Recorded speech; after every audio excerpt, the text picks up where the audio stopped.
So, there were many glowing, gushing, and fawning articles published the other day about the Canadian women's rugby sevens team, which is now over in Tokyo competing at a spectator-free Olympic Games that apparently nobody seems to care about. But then again, why shouldn't there be full-page newspaper articles about these Canuck ladies winning the gold medal? Oops! At time of writing, the squad hadn't even played a single rugby game yet. Their chests weren't adorned with glittery medals, but rather with black and white t-shirts proclaiming BIPOC Lives Matter. Now, at first blush, I misread BIPOC for biopic, and I thought, gee, how curious that these gals are going to bat for the lives of documentary filmmakers. Alas, BIPOC actually stands for Black Indigenous People of Color. Alrighty then, but missing from all the articles was an explanation vis-a-vis what the rules are when it comes to whose lives matter and whose lives do not. I must say, I'm completely confused. You see, Black Lives Matter is the granddaddy phrase. I agree with the sentiment that Black lives indeed matter, although I loathe the organization Black Lives Matter as it is so jam-packed with Marxists and racists.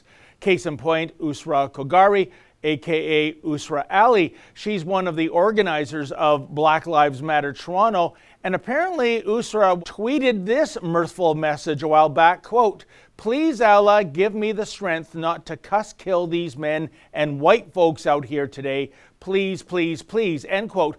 Oh, by the way, Toronto Mayor John Woke-Torrey would later give her some sort of civic award for something. Worst mayor ever. But here's the thing, I am of the firm belief that all lives matter. Every single one. Dr. Martin Luther King thought so too back in the day. And what reasonable person would not be on board with such a sentiment? Yet stating that all lives matter is supposedly an egregious act of cultural appropriation, or at least an act of t-shirt slogan appropriation. Just ask the folks at Pollock's Home Hardware. Last July, this shop in West End, Toronto put up a sign that declared, quote, "All lives matter, be safe, be kind," end quote. Oh, Hogtown's woke mob reacted with absolute fury. You'd think the Pollocks were displaying a swastika or something.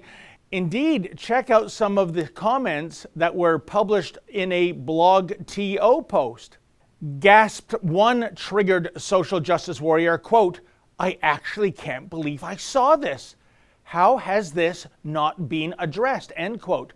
Fumed another spirit unicorn, quote, "This sign is extremely inappropriate toward Black community members that are fighting against their people being killed and brutalized.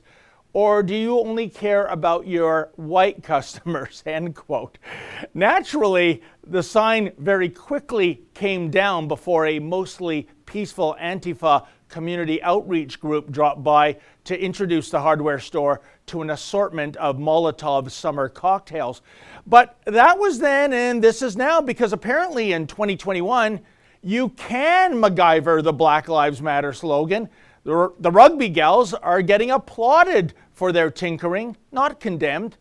But are they truly being as inclusive as they could be? Does BIPOC include gay lives and trans lives? Does it include Latino lives? But hey, I get it. There's only so much real estate on a t-shirt, so maybe the rugby gals should wear shirts stating "All lives matter," except one category. That should do it.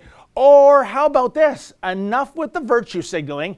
How about just, get out on the pitch and play rugby and try to win a gold medal for our great Dominion? And hey, should they finish second or third, perhaps they can climb up upon the podium adorned in t-shirts that state "Silver and bronze medals matter," even though, let's face it folks, nobody really gives a rodent's rectum.